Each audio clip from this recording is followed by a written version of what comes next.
Et lorsque vous êtes allé vers la sous-préfecture, qu'est-ce qu'on vous a dit? Quand j'arrive à la sous-préfecture, première chose, sous-préfet, on me dit qu'il n'est pas là. On me dit qu'il n'est pas là. Je n'insiste pas, je demande une copie. Sa secrétaire, je ne sais pas sa secrétaire, c'est qu'une dame sort, elle me donne une copie.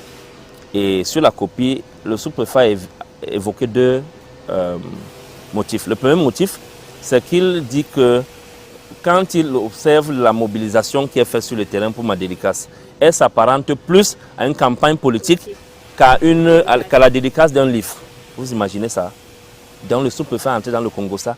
Quand tu regardes le livre L'île, est-ce que tu vois une seule couleur du parti politique auquel j'appartiens sur c'est le vert, rouge et jaune, hein? livre?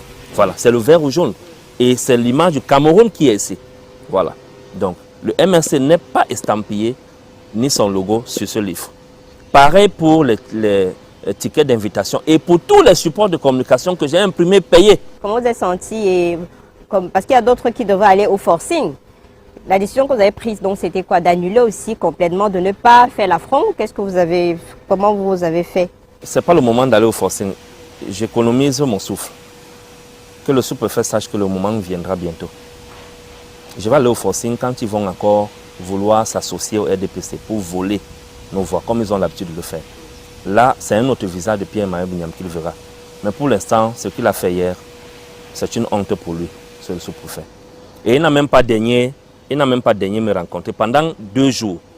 Je vous assure que le sous-préfet n'était pas à son bureau. Je ne sais pas si c'est pour cela qu'il a déserté son bureau. Vous savez, la traîtrise, c'est quelque chose.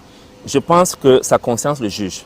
Puisque la même personne avec qui j'ai sympathisé dans son bureau, à qui j'ai acheté un ouvrage, il est d'ailleurs auteur, à 20 000 francs, et qui a délivré le récépissé selon le respect de la loi, ne parvenait plus à ce qu'il me rencontre en face et qu'il voie mon visage. Parce qu'il n'était plus capable de justifier pourquoi un tel rétropédalage et le retrait de ce récépissé. Donc je pense que c'est pour ça qu'il a porté disparu, puisque je suis allé même chez le gouverneur. Je suis allé chez le gouverneur m'a donné une note signée d'aller rencontrer le préfet. Je suis arrivé au bureau du préfet, 5 minutes après, le préfet m'a reçu. J'ai posé le problème au préfet, le préfet me dit qu'il ne peut rien faire.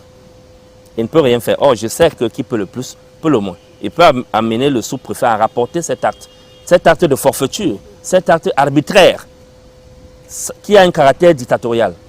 Parce qu'il est inadmissible qu'on empêche un auteur de présenter son ouvrage. Surtout que cette semaine, on a eu tellement de dédicaces où les gens ne sont même pas allés prendre des autorisations des sous-préfectures. Donc le préfet me renvoie le voir qu'en matière de troubles à l'ordre public, puisque c'est un autre motif, j'ai oublié. Deuxième motif, c'est troubles graves à l'ordre public. Vous imaginez une dédicace qui se transforme en menace de troubles graves à l'ordre public.